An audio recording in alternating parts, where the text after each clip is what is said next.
دوستو اللہ تبارک و تعالیٰ نے ارشاد فرمایا ہے کہ انسان اگر تو اللہ کی ذات پر یقین رکھے، اطمینان رکھے، حق کا پرچم بلند رکھے اور کبھی بھی غلط بیانی سے کام نہ لے تو ایونچولی انسان کی فتح ہوتی ہے، کیونکہ اللہ تبارک و تعالیٰ صبر کرنے والوں کے ساتھ ہے۔ بھارت کی جانب سے یہ دعویٰ کیا گیا تھا کہ پاکستان کی حدود کی خلاف ورزی کرنے کے بعد انہوں نے 250 سے زیادہ شدت پسند جو کہ جیش محمد سے تعلق رکھتے تھے ان کے کیمپ کو نشانہ بنایا ہے اور ان لوگوں کو قتل کیا ہے۔ یہ بھارت کی جانب سے جو ہے ایک دعویٰ کیا گیا تھا، اس کو الحمدللہ اللہ کی ذات نے غلط ثابت کر کے بھارتیوں کی اپنی زبان سے ان کی اپنی بے عزتی کروا دی۔ اور الحمدللہ ہم ہمیشہ پہلے دن سے یہ کہتے آ رہے تھے کہ پاکستان میں کوئی جانی مالی نقصان نہیں ہوا، صرف ہمارے 10 ایسے درخت جو ہیں وہ شہید ہوئے ہیں جو کہ ان لوگوں کی اس گھنونی اور گھٹیا حرکت کے سبب ہوئے ہیں، اور اس کے لیے بھی ہم لوگ ایکو ٹیررزم کے لیے انٹرنیشنل فورم پر جانے والے ہیں اور ان لوگوں کو ایک دفعہ پھر دنیا کی نظر میں انشاءاللہ ذلیل و خوار کیا جائے گا۔ ہاں، ایک جانی نقصان ضرور ہوا تھا اور وہ اس کوے کا ہوا تھا جس جانب پر حامد میر نے اشارہ کیا تھا۔ دوستو انفارمیٹکس میں خوش آمدید۔ آج کی اس انفارمیٹو ویڈیو میں آپ دوست احباب کے ساتھ تذکرہ کروں گا کہ کیسے صرف ایک بٹن دبانے سے پاکستان بھارت کے ہیڈ کوارٹرز کو تباہ کر چکا، اور اس کے ساتھ ہی ساتھ پاکستان کی جو ایئر فورس ہے وہ اس وقت کن آپریشنز کو مد نظر رکھتے ہوئے فیوچر پلانز کو ڈیولپ کر رہی ہے، اور کیسے جو ہے وہ بھارت کے اپنے فضائی کپتان نے جو کہ ان کا ایئر چیف مارشل ہے اس نے بھارتیوں کو ذلیل و خوار کیا ہے، اور اس وقت بھارت دنیا کی نظروں میں جو تمسخر کا ایک ذریعہ بن چکا ہے۔ اس کے حوالے سے American media new York Times نے اس وقت کون سی سٹوری شائع کی ہے، یہ ساری چیزیں آج کی اس انفارمیٹو ویڈیو میں آپ لوگوں کے ساتھ ڈسکس کی جائیں گی، لہٰذا ویڈیو کو آخر تک ضرور دیکھیے گا۔ اگر آپ نے ابھی تک ہمارے چینل کو سبسکرائب نہیں کیا تو ابھی انفارمیٹکس کو سبسکرائب کیجئے اور بیل آئیکن پر کلک کیجئے۔ دوستو انڈیا کی فضائیہ کے نئے سربراہ ایئر چیف مارشل بریندر سنگھ دھنوا نے کہا ہے کہ انڈین طیاروں نے بالاکوٹ میں اپنے اہداف کو نشانہ تو بنایا اور کارروائی میں ہلاک ہونے والوں کی تعداد گننا ہمارا کام نہیں ہے۔ انڈیا کی جانب سے یہ دعویٰ کیا گیا تھا کہ فضائی کارروائی کے دوران بالاکوٹ میں کل دن تنظیم جیش محمد کے ایک کیمپ کو نشانہ بنایا گیا اور اس میں 250 سے زیادہ شدت پسند ہلاک ہوئے۔ تاہم پاکستان نے اس دعوے کو مسترد کر دیا اور کہا کہ انڈین طیارے جلد بازی میں جابا کے علاقے میں غیر آباد پہاڑی علاقے میں بم گرا کر وہاں سے واپس چلے گئے تھے۔ اب انڈیا یہ بات ماننے پر تیار نہیں تھا، کیونکہ اگر وہ یہ بات مانتے تو اس کے بعد ان لوگوں کی بے عزتی ہوتی۔ اب وہ لوگ یہ چیزیں نہیں مان رہے تھے، مگر الٹیمیٹلی ان کے پارلیمنٹ نے یہ سوال اٹھایا کہ اگر آپ لوگوں نے واقعتاً یہ لوگ مارے ہیں تو آپ ہمیں ان کا کوئی پروف دیں، کوئی تصویر دیں یا کوئی ایسی چیز دیں جس کے ذریعے ہم آپ کی اس بات کو، ان کیلکولیشنز کو مان سکیں یا ہم اس کے اوپر جو ہے وہ حق جتا سکیں۔ پارلیمنٹ میں جب یہ سوال اٹھایا گیا تو انڈین فورس کے پاس اس کا کوئی جواب موجود نہیں تھا۔ انہوں نے کہا کہ پاکستانیوں نے ہمارا ایک پائلٹ پکڑا ہے، انہوں نے فوری طور پر دکھا دیا ہے، آپ بھی دکھائیے کہ آپ نے جو لوگ مارے ہیں، اس کارروائی میں جو لوگ مارے گئے ہیں وہ لوگ آپ ہمیں شو کروائیں۔ انہوں نے کہا جی ہم اہداف جو ہے اس پہ گنتے نہیں کہ ہم نے کتنے لوگ مارے ہیں،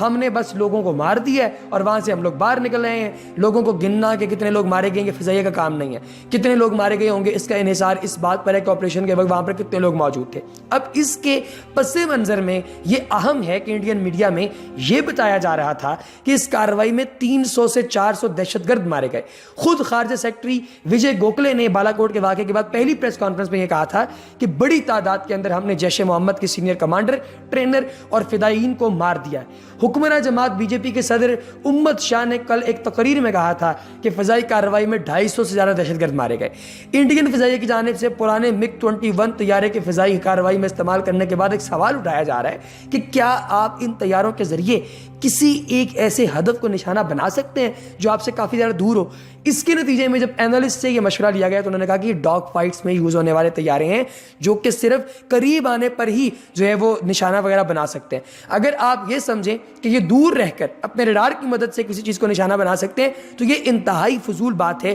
جس کی بنیاد پر آپ لوگ اپنے آپ کو جگ ہنسائی کے لیے ریڈی کر رہے ہیں۔ پھر جب وہ اس کا جواب نہیں دے سکے تو وہ خود مان گئے کہ ہاں ہم نے جو فوٹیج حاصل کی ہے، جو سیٹلائٹ فوٹیج کے نتیجے میں ہمارے پاس انفارمیشن آئی ہے، اس کے نتیجے میں زمین کا جو حصہ خراب ہوا ہے، جو ڈیمیج ہوا ہے، جس جگہ سے یہ پتہ چلتا ہے کہ ہم لوگ جو ہے وہ الٹیمیٹلی یہ کارروائی جو ہم لوگوں نے کی ہے، اس کارروائی کے نتیجے میں ہم لوگ کیا رزلٹ پروڈیوس کرتے ہیں، تو وہ صرف یہ ہے کہ آپ لوگوں نے وہاں پر موجود 10 چیڑ کے درخت جو ہیں ان کو نشانہ بنایا، اس کے علاوہ آپ وہاں پر کچھ بھی نہیں کر سکے۔ امریکی اخبار نے بھارتی فوج کو زمانہ قدیم کی بوگس فوج قرار دے دیا ہے۔ پاک بھارت جنگ میں بھارت اپنے فوجیوں کو صرف 10 دن تک ہی اسلحہ اور بارود فراہم کر سکتا ہے۔ فوج کے لیے مختص بجٹ کا بڑا حصہ 12 لاکھ فوجیوں کی تنخواہ اور پینشن کی مد میں جاتا ہے۔ نئے آلات خریدنے کے لیے صرف $14 ملین بچتے ہیں۔ یہ نیو یارک ٹائمز کی ایک نئی جو ہے وہ رپورٹ ہے، اور اس میں انہوں نے یہ بھی کہا ہے کہ جو پاکستان جو ہے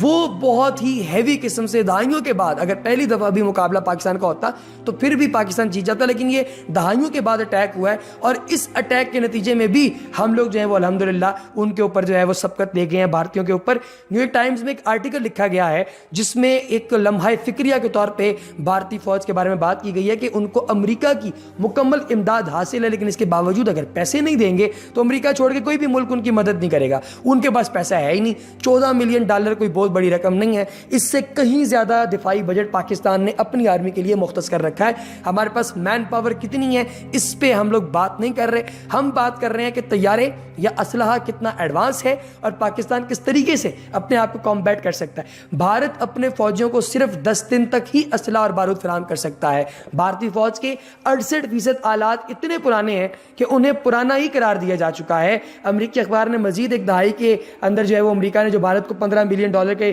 ہتھیار فروخت کیے ہیں ان کا ذکر کرتے ہوئے کہا ہے کہ یہ وہی چیزیں ہیں جو کہ ہم لوگوں نے اپنی پچھلی جنریشنز کے اندر بنائی تھیں اور اب ہم نے انڈیا کو دی ہیں۔ یہ بھی کوئی اتنی ایڈوانس نہیں ہے جن کی بنیاد پہ بھارت پوری دنیا کا ڈان بنتا پھرے۔ انہوں نے اپنی فوج کا ایک بڑا حصہ جو مختص کیا ہوا ہے بجٹ کے اندر وہ اپنے فوجیوں کی تنخواہوں اور پینشن میں دے دیا ہے، اور نئے آلات خریدنے کے لیے ان کے پاس بہت تھوڑے پیسے بچتے ہیں۔ اس حوالے سے بتایا گیا ہے کہ 10 ممالک کی ایئر کرافٹ انڈسٹری پاکستان اور چین کی جانب سے مشترکہ طور پر تیار کیے جانے والے کم قیمت اور جدید JF-17 تھنڈر جنگی طیارے کو خریدنے کے لیے گہری دلچسپی رکھتی ہے، اور ان ممالک کی جانب سے JF-17 تھنڈر طیارے کی خریداری کے لیے پاکستان سے فوری رابطہ بھی کیا جا چکا ہے، اور اب پاکستان کی جانب سے ان کو جواب کیا دیا جاتا ہے اس بارے میں ابھی ہم لوگ کچھ نہیں جانتے۔ ان ممالک کے اندر آذربائیجان، مصر، ملیشیا اور دیگر ممالک شامل ہیں جو کہ ہم سے JF-17 تھنڈر جو ہے وہ خریدنا چاہتے ہیں۔ پاک فضائیہ کے ایک بٹن دبانے کی دیر تھی کہ بھارت کا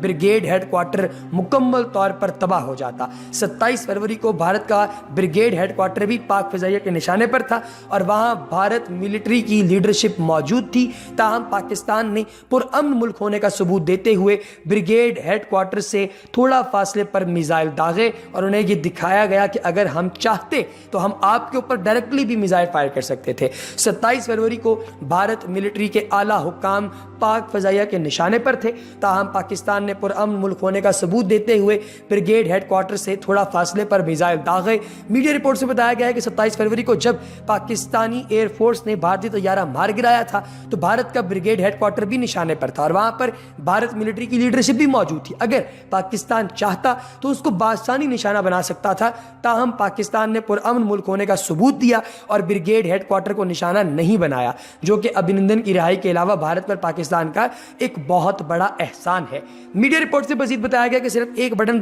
وہ دبانے کی دیر تھی اور ہم ان کو نیست و نابود کر سکتے تھے، لیکن پاکستان نے بریگیڈ ہیڈ کوارٹر پر بم برسانے کی بجائے وہاں سے تھوڑا فاصلے پر میزائل فائر کیے۔ اس تمام صورتحال میں بریگیڈ میں ہلچل جو ہے وہ مچ گئی۔ دوستو یہ واضح رہے کہ 27 فروری کو پریس کانفرنس کرتے ہوئے DGISPR میجر جنرل آصف غفور نے کہا تھا کہ پاکستان نے جو بھی کارروائی کی ہے وہ اپنے دفاع میں کی ہے۔ صبح سے لائن آف کنٹرول پر کچھ سرگرمیاں جاری تھیں، چونکہ بھارت نے لائن آف کنٹرول کی خلاف ورزی کی اس لیے پاکستان نے ان کے طیاروں کو تباہ کیا۔ اس نے کہا کہ بھارت کو جو جانب سے جو دعویٰ کیا گیا ہے کہ ہم نے دہشت گردوں کو مارا ہے، ان کے ٹھکانوں کو تباہ کر دیا وغیرہ وغیرہ، تو ہم نے کل بھی یہ کہا تھا کہ آپ اس طرح کا کوئی ثبوت لا کے دے دیں۔ آپ نے کہا کہ 21 منٹ ہم پاکستان کی حدود میں رہے ہیں، اگر آپ اللہ کی ذات سے ڈر کے ہم یہ بات کہتے ہیں اگر آپ 21 منٹ یہاں پہ رہ کے دکھا دیں تو آپ جو کہیں گے ہم لوگ ماننے کے لیے تیار ہیں۔ آپ لوگ اتنی لمبی چوڑی باتیں نہ کریں۔ ہم نے اپنی حدود میں رہ کر 6 اہداف سیٹ کر رکھے تھے جنہیں پاک فضائیہ کے پائلٹس نے لاک کیا، اور لاک کرنے کے بعد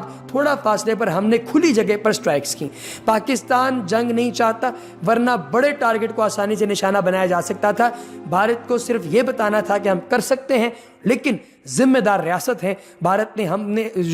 نے جو ہم پر جو ہے وہ ہدف سیٹ کیے تھے ان پر انہوں نے اٹیک کیا، لیکن ہم نے الحمدللہ ان کو ڈاج دینے میں کامیابی حاصل کی۔ اس ہدف پر تھا ہی کچھ نہیں جو ان لوگوں نے جو ہے وہ لاک کر کے یہاں پہ اپنے جو ہے وہ اسلحہ وغیرہ انہوں نے فائر کیا تھا. تو اس طرح سے پتہ چلتا ہے کہ پاکستان کی آرمی اور پاکستان کی عام عوام الحمدللہ صد الحمدللہ اللہ کی ذات پر یقین رکھ کے اپنے دفاع کی مضبوطی کے لیے 100% شور ہے, اور اس شورٹی کو دنیا میں کوئی چیلنج نہیں کر سکتا. اس کے ساتھ ہی آج کی اس ویڈیو سے ہمیں دیجیے اجازت. اپنا بہت سا خیال رکھیے. اگلی ویڈیو میں انشاءاللہ نئی انفارمیشن کے ساتھ حاضر ہوں گے. تب تک کے لیے اللہ نگہبان.